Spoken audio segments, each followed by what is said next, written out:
இர்ஃபான் பட்டான் குழந்தை கிடையாது கிரிக்கெட் சொல்லி தரதுக்கு. பாகிஸ்தான் பேட்ஸ்மேன் மீது கடுப்பான Wasim Akram. Irfan Pathan India 2004 Australia tour பண்ணும்போது முதலா அப்போதான் ஆஸ்திரேலியால நான் அவரை பார்த்தேன். கமெண்ட்ரி பேனல்ல இருந்தேன்னா எனக்கு எப்போல்லாம் டைம் கிடைக்குதோ அப்போ இர்ஃபான் பட்டானோட போலிங்க நான் வாட்ச் பண்ணுவேன் நெட்ஸ்ல. இந்த பையனோட போலிங் ஆக்ஷன் சிமிலரா என்ன மாதிரியே இருந்தது. இவரோட ஸ்விங் ரொம்ப நல்லாவே இருந்தது. கிரிக்கெட்ல ஆர்வமா இருந்த அவரு என்கிட்ட வந்து நிறைய டவுட்ஸ் கேட்பாரு. நான் அப்பப்போ அந்த டவுட்ஸை கிளாரிஃபை பண்ணுவேன். அவ்வளவுதான். லேட்டர் ஆன் அதே வருஷம் இந்தியா பாகிஸ்தானுக்கு டூர் பண்ணியிருந்தாங்க.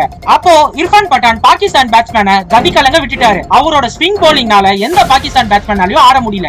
இர்ஃபான் பட்டானோட வளர்ச்சிக்கு வசீம் அக்ரம் தான் காரணம்னு சொல்லி நிறைய பாகிஸ்தான் ஃபேன்ஸ் மற்றும் பாகிஸ்தான் பிளேயர்ஸ் எல்லாருமே குற்றம் சாட்டினாங்க. அதுக்கெல்லாம் முற்றுப்புள்ளி வைக்கும் வகையில வசீம் அக்ரம் அவர்கள் ஒரு பாட்காஸ்ட்ல பேசியிருந்தாரு. இர்ஃபான் பட்டான் ஒன்னும் குழந்தை கிடையாது நான் கிரிக்கெட் சொல்லி தரதுக்கு. அவரோட திறமைனால தான் அவர் வளர்ச்சி அடைஞ்சிருக்காரு. அவரை ஒன்னும் யாரும் ஸ்பூன் ஃபீட் பண்ணல. இர்ஃபான் பட்டான் மாதிரி நிறைய போலர்ஸ்க்கு நான் டிப்ஸ் கொடுத்திருக்கேன். அப்போ எல்லாரையும் நான் ட்ரெயின் பண்ண மாதிரி ஆயிருமா? இது ஒரு தவறான குற்றச்சாட்டு. அவரோட வளர்ச்சினால தான் அவர் இந்த பிளேஸ்க்கு வந்து நிக்கிறாரு. பாகிஸ்தான் பேட்ஸ்மேனுக்கு இர்ஃபான் பட்டானோட ஸ்விங் ஆட தெரியலனா அது என்னோட தப்பு கிடையாது, அவங்களோட தப்பு. குற்றச்சாட்டை நிறுத்திட்டு உங்களோட பேட்டிங்ல ஃபோக்கஸ் பண்ணுங்க அப்படின்னு சொல்லி வசீம் அக்ரம் அவர்கள் சொல்லியிருக்காரு.